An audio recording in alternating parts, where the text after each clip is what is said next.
जो घने जंगलों और ऊंची पहाड़ियों से घिरा हुआ है, एक अजीबोगरीब कहानी के लिए मशहूर है।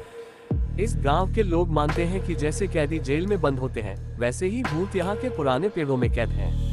ये कहानी पीढ़ियों से चली आ रही है और गांव वालों के बीच भय और रहस्य का कारण बनी हुई है। कहानी की शुरुआत गांव के एक लकड़हारे अमीर से होती है। अमीर रोज जंगल से लकड़ी काट कर लाता था।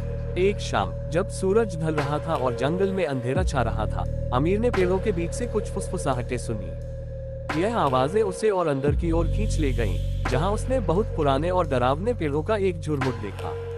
जैसे ही वह पेड़ों के पास पहुंचा, फुसफुसाहटें तेज हो गईं। उसे लगा जैसे कोई उससे बात कर रहा हो। डर के मारे वह जल्दी से लकड़ी लेकर घर लौट आया, लेकिन पेड़ों की फुसफुसाहट उसके दिमाग में गूंजती रही। अमीर की उत्सुकता उसे बार बार उस झुरमुट की ओर खींच ले जाती थी। धीरे धीरे उसने उन पेड़ों की फुसफुसाहट से भूतों की कहानियां सुननी शुरू की। ये वे लोग थे जो अकाल मृत्यु का शिकार हुए थे और जिनकी आत्माएं उन पेड़ों में फंस गई थी। एक रात अमीर ने गांव के बुजुर्गों को अपनी खोज के बारे में बताया। पहले तो वे संदेह में थे, लेकिन जब उन्होंने खुद उन फुसफुसाहटों को सुना तो वे हक्का बक्का रह गए।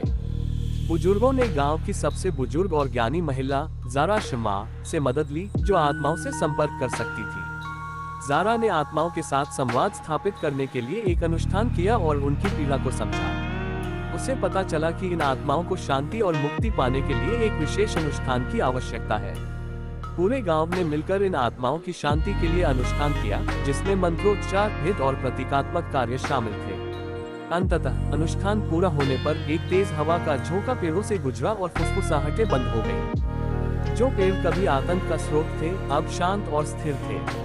गांव वालों ने राहत की सांस ली और उन आत्माओं की मुक्ति के लिए धन्यवाद दिया। आज भी वह झुरमुट एक पवित्र स्थल के रूप में जाना जाता है, जो गांव वालों के करुणा और आध्यात्मिक जुड़ाव